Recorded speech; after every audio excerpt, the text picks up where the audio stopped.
Welcome to Sky News ClimateCast, the first one of 2024. And for this episode, we're going slightly counterintuitively deep below ground to find something that could help on the surface. We're talking about mining fertiliser for crops.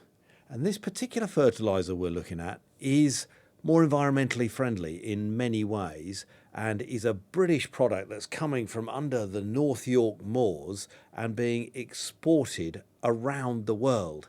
Now, we'll go down there in a minute and see what it was actually like beneath the hills and the moors of Yorkshire, and believe me, it was quite a sci-fi experience. But just to talk about where we are with soils, where we are with fertiliser, and how important this is for our climate and wider environmental questions, I'm joined by Professor Jane Rickson from Cranfield University, who's an expert in all things soil, particularly erosion and conservation. Jane, thanks very much for joining us indeed. Just kind of tell me, where are we with how important fertiliser is, both in terms of local pollution and climate change? So it's really important that we have healthy soils that have a number of properties, particularly appropriate levels of nutrients, and that depends on what you want the soils to do. But it's important that you don't over-apply nutrients that then get lost into the environment. And as we can see that if we lose nitrogen and phosphate into our watercourses, then that can cause what we call algal blooms, high nutrient loadings, where frankly we don't want them, which can then cause ecological impacts further down the catchment. Yeah, I think this is what we saw in a previous ClimateCast in Lough Neagh in Northern Ireland is a particularly severe example of this. And I think it's the biggest water body in the UK by surface area, and a lot of it went green this summer for a long period, and is both pretty lifeless for a lot of animals, as well as being difficult to drink and potentially poisonous. Well, that's right. I mean, those are the costs. Not only do we have the ecological costs of, as you say, other species not doing very well if these algal blooms take up all the oxygen. So the diversity of species in those watercourses is impacted by that. But also it costs water companies a lot of money to actually treat those waters to make them healthy and safe for us as drinking waters or for industrial use or whatever. Well, Jane, thanks for that. We'll come back to you in a moment. But first, let's go underground. In fact, more than 1,000 metres underground. It is the deepest mine in Britain, and to give you some context, that's around the height of some of our taller Scottish mountains, to see what's going on and what lies beneath.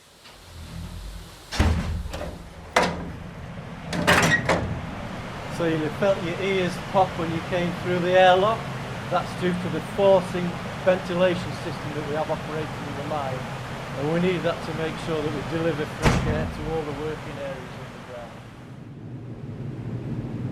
I just clambered into the lift. It's a fairly rough and ready metal affair. I mean, the mine's been here for quite a few years, and I'm about to go on the fastest and deepest journey of my life. As I mentioned earlier, it's around 1,000 metres, so it's a long way down, and it only takes 7 minutes to get down there. So it starts off slowly, and you can feel the vibration. That's the air being forced into the shaft. This is Richard Seven, who's head of operations at the Bolby mine. Yeah, so usually this is the worst bit of the mine visit. When I take visitors down, normally when we're riding down the shaft, when people feel the most claustrophobic. I don't mind it too. It was a little bit unnerving when it started, but how fast are we going down? Approximately 10 metres a second now. Wow, that's like an Olympic sprinter. Yeah, you're saying, drop it down. Yeah. And it's worth commenting a little bit how we're all dressed in here. Because when I look round, it looks like we're like a sort of in hardcore high-vis beachwear, bright orange, but we've got shorts on, the usual high-vis stripes, helmet, head torch, carbon monoxide monitor and emergency mask in case something goes wrong, shin pads like we're about to play the most aggressive game of football, and it's quite a look, I'll tell you. So why am I on this journey? What am we looking for? Well, the mine here is now digging out something called polyhalite. that is a mineral which is high in potassium particularly, but also magnesium, calcium and sulfur. All these are pretty important elements for crop growth. There has been a potash mine here for a while. Potash, as the name suggests, is high in potassium, but it is a much more complicated business to actually process the potash rather than this polyhalite. So the actual production of it has a much lower carbon footprint. That's the whole point, that's the excitement. It also reduces the climate impact of its use in the field. We'll come on to that a little bit later. So we're just coming into the shaft bottom now, so you'll feel the cage is slowed down again now. You'll feel a little jiggle as we hit the guide rails. That's because this shaft's it's on guide ropes.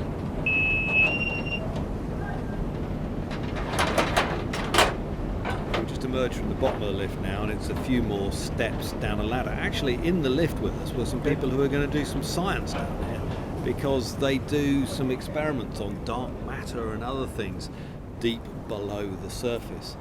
But we've got a little bit further to go, because it's not just about going down, it's about going along. Where we're headed is about 7 kilometres away. Thankfully we're not walking all that way. In fact, we're getting into a truck to drive on what feels like a big grey road in a tunnel.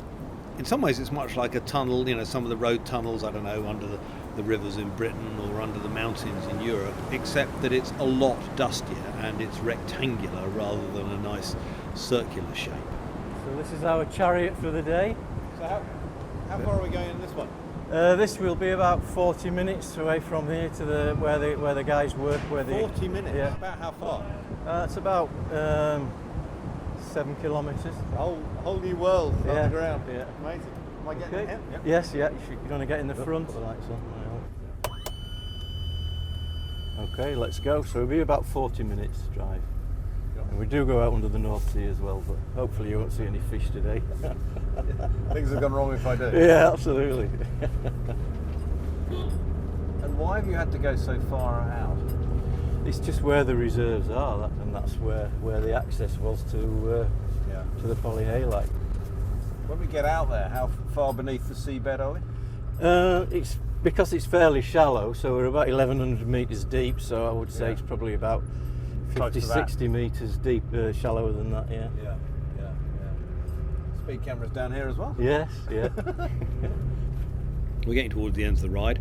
Time to get out. Oh, it is really hot out here. It really hits you. The truck was a little bit air conditioned, so we were protected against it. It must be 35, 40 degrees. And the reason it's hot is quite simply because we are closer to the Earth's core. That's why it's warm. Where are we off to? Yeah, we're on the mining district now, Tom, so just 50 metres through there, and we're at the mining phase. Can't wait to see it. Well, come up to me next to the actual mining machine now, and you can hear it grinding away. So it's about twice as wide as a car.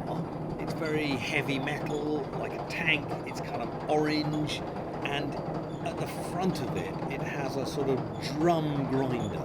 And as it goes forward, this drum spins very fast at the front of it, and it approaches the rock.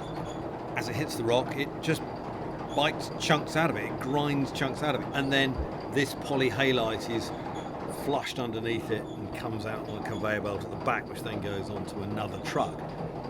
Sometimes it has been known to hit gas pockets, actually like natural gas, like stuff we burn in our homes, underground.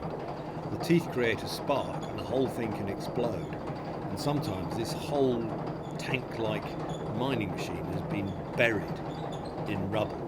So that's why the operator stands 20 metres or so behind the face in case they hit one of these blowouts.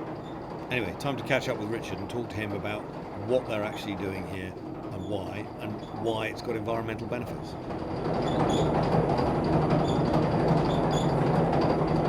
So Richard, what are they digging out here and why is it so important? Yeah, so this is polyhalite, so it's a multi-nutrient fertiliser that we really have to do very little processing with. We just mine it, crush it, screen it, spread it on the field, and that's it. And what are the active ingredients in here that are helpful for crops? So we've got potassium, calcium, magnesium and sulphur. really good crop nutrients. Right.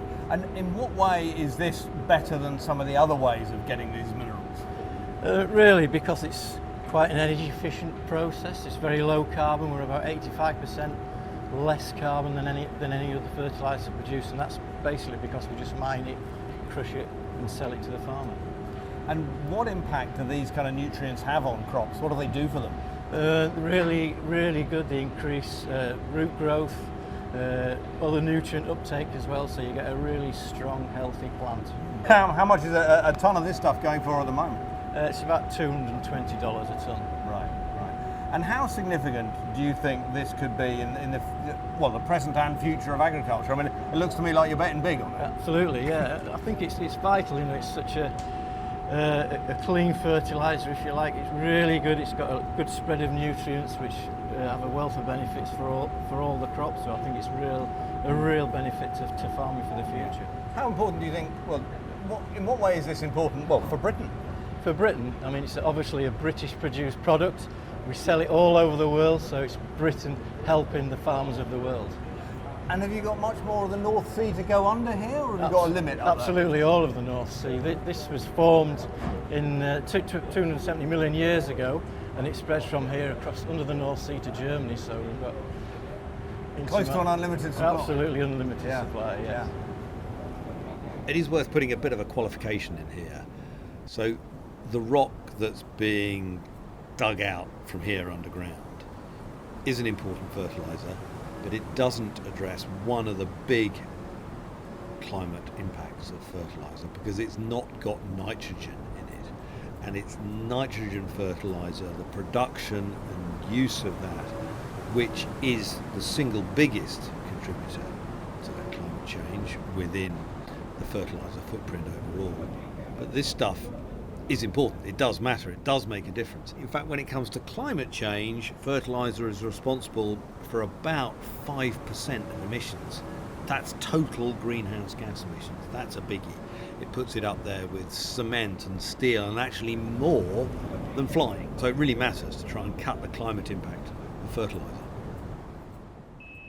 Well, it's time for me to leave the mine now and get back to some daylight and some chilly winter temperatures. I think I'm going to be shivering in my high-vis shorts when I get up to the top. But this has been an absolutely fascinating glimpse, not only into another world, but to something that could help reduce the climate impact of farming, and that is a really noble ambition.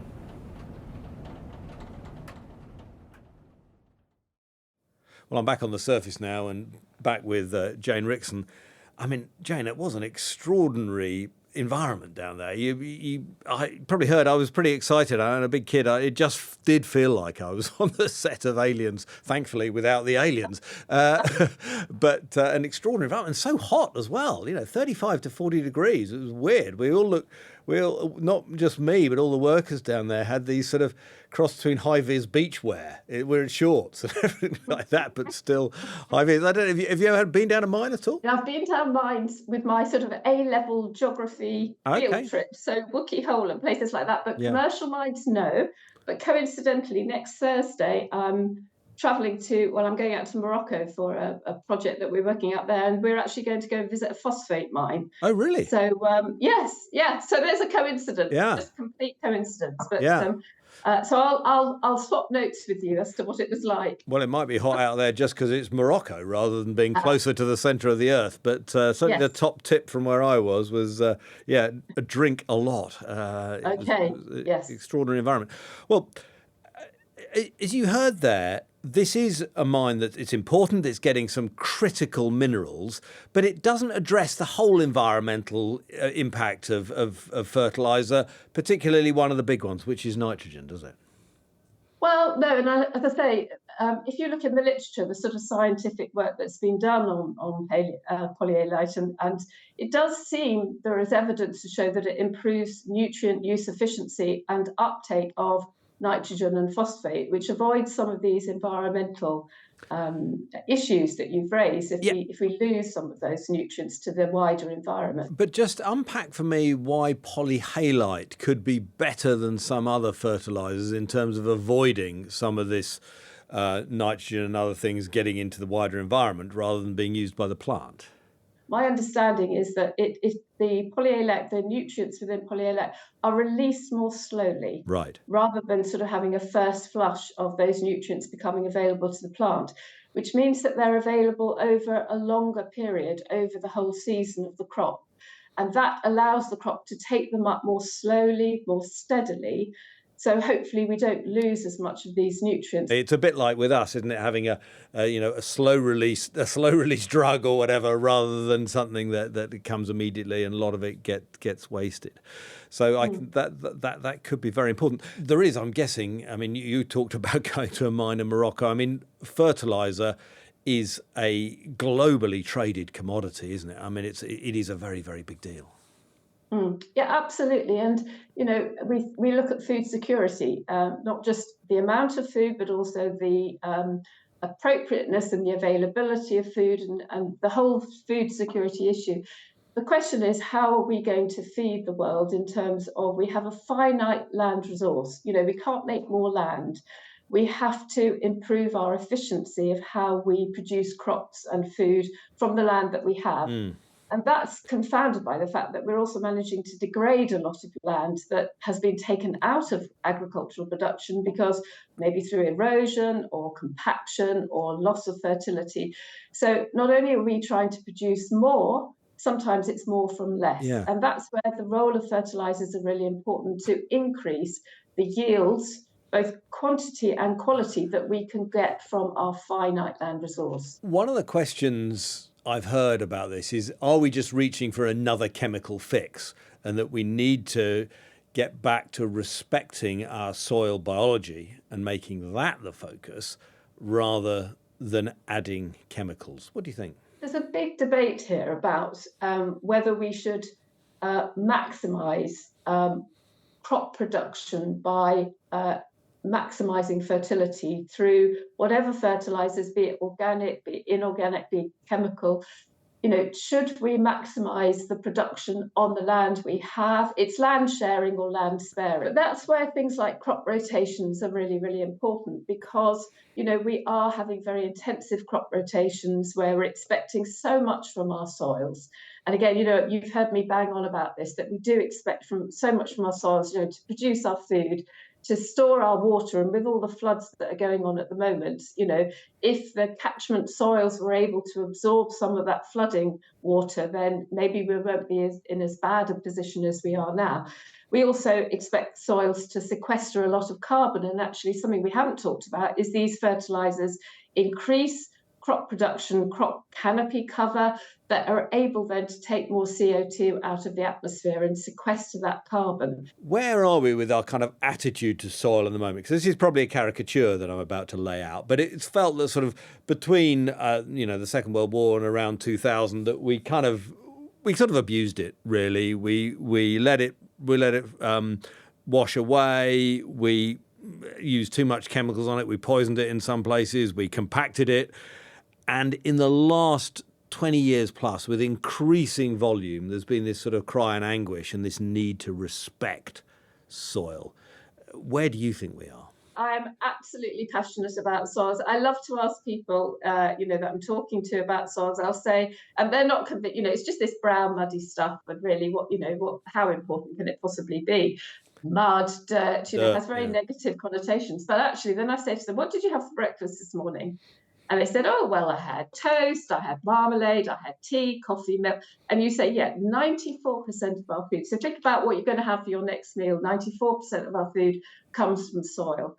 And if we degrade soil by not looking after it, by not managing it sustainably, then we start to get issues about food security. And as I say, I've mentioned about, flood regulation, the ability of those. You say, so just briefly to interrupt, you say if. I mean, we have, that's what we have been doing. We haven't been looking after our soils, have we? I think they have been taken for granted. Would I be right in saying that you think a healthy soil doesn't have to be an organic soil, but it has to be one where chemicals are used responsibly? So much debate about what do we mean by soil health? How do we define soil health and healthy soils? I think for me, the simplest thing is you say, what do you want your soils to do? What are they going to be doing? Are they producing the maximum tonnage of wheat, or do we want them to be used to recreate calcareous grassland or habitat restoration? And depending on that question and the answer to that question of what we want our soils to do, they will have different properties. I think this sort of one size fits all, that, soil health is one size fits all, it isn't. And some soils do need more nutrients than the natural background level, others possibly less. And again, it depends what we want our soils to do for us. Well, thanks very much indeed, Jane, and good luck in your mine in Morocco. As you were talking, I was remembering that I think last time I actually met you, we were face to face. We were down a soil pit somewhere, so we weren't quite below ground, but I think our eyes were at about ground level. We were about 6 foot down. I think you were showing me, was it a soil profile or something? Yes. It was, yes, my natural habitat, Tom. Yes, we were. So, 6 foot under, but in a good way. Yeah. Thank you very much indeed, Jane. Well, that's it for this episode of Sky News ClimateCast, from both here in the studio and underground under the North York moors. And it was produced by Emma Ray Woodhouse. See you next week.